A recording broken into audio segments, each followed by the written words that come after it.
الحمد لله نحمده ونستعينه ونستغفره ونؤمن به ونتوكل عليه ونعوذ بالله من شرور أنفسنا ومن سيئات أعمالنا من يهده الله فلا مضل له ومن يضلله فلا هادي له ونشهد أن لا إله إلا الله وحده لا شريك له ونشهد أن سيدنا ومولانا محمدا عبده ورسوله صلى الله تبارك وتعالى عليه وعلى آله وأصحابه أجمعين ومن تبعهم بإحسان إلى يوم الدين. أما بعد، قال سبحانه وتعالى: إن الله وملائكته يصلون على النبي يا أيها الذين آمنوا صلوا عليه وسلموا تسليما.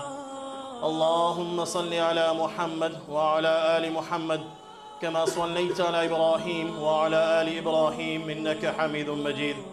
اللهم بارك على محمد وعلى آل محمد كما باركت على إبراهيم وعلى آل إبراهيم إنك حميد مجيد. قال النبي صلى الله عليه وسلم: لو كان بعدي نبي لكان عمر، أو كما قال عليه الصلاة والسلام. وقال النبي صلى الله عليه وسلم: ما طلعت الشمس على رجل خير من عمر. وقال النبي صلى الله عليه وسلم: قد كان في الأمم محدثون فإن يكن في أمتي فعمر. وقال النبي صلى الله عليه وسلم: اتقوا غضب عمر فإن الله يغضب إذا غضب عمر. وقال النبي صلى الله عليه وسلم لعمر: والذي نفسي بيده ما لقيك الشيطان سالكا فجا إلا سلك فجا غير فجك، أو كما قال عليه الصلاة والسلام. Respected ulama, my respected elders, my brothers, my sisters and my little ones, Assalamu alaikum wa rahmatullahi wa barakatuh. After praising the Almighty Allah subhanahu wa ta'ala and sending salutations on Nabi Kareem sallallahu alaihi wasallam, I begin as always by first thanking you, my host, for giving me this opportunity to convey the message of Allah and His Rasul sallallahu alaihi wasallam. And I pray to the Almighty Allah that Allah accepts these efforts of yours in listening to this message, as I pray to the Almighty Allah that Allah accepts these efforts of mine in delivering this message. My young friends, many great people have come and gone, great for one reason or another. They say Aristotle was great. Why? Because he was a thinker. Napoleon was great. Why? Because he was a great administrator. He was a great conqueror. They say Einstein was great. Why? Because he was an inventor. They say Peter and Frederick were great. Why? Because they evolved order out of chaos and they made their respective nations great. They say Solomon and Justinian was great.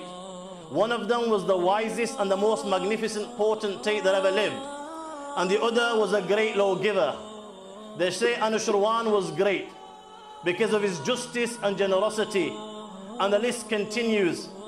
Today, my young friends, my young Muslim brothers have acquainted themselves and familiarized themselves with personalities like this and the modern day personalities, the Beckhams, the Ronaldos, the Ronaldinhos, who they were, what they achieved, what was their contribution to society.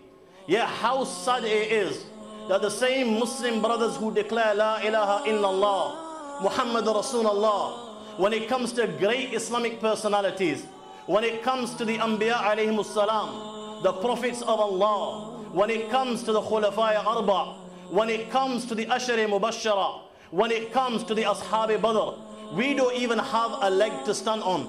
My young friends, such is our condition today, that we even remain ignorant to the basic personalities of Islam, to whom we are indebted to for our iman, to whom we are indebted to for the kalima La ilaha illallah, Muhammad Rasulullah.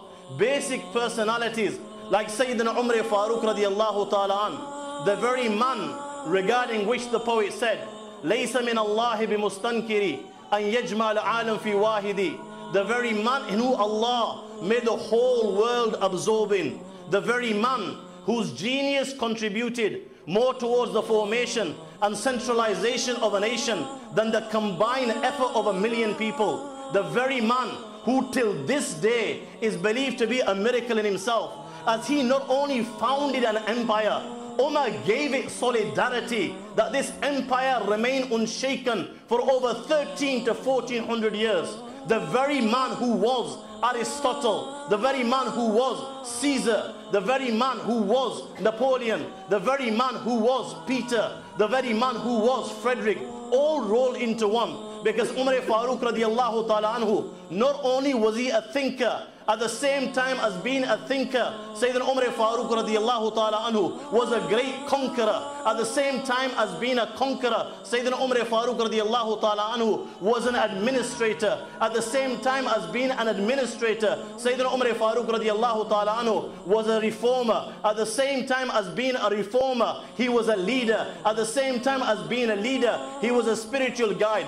This is the reason today the title allocated is none other than Umar Farooq, so that Muslim brothers who declare La ilaha illallah, we can familiarize ourselves with personalities like this. These people to whom we are indebted to for our kalima La ilaha illallah, Muhammad Rasulullah. And I say to you, my young brothers and my young sisters, for those of us that are ignorant with regards to the status and maqam of Sayyidina Umar Farooq radiallahu ta'ala an, he is that companion of Rasulullah regarding whom which Nabi Kareem sallallahu alaihi wasallam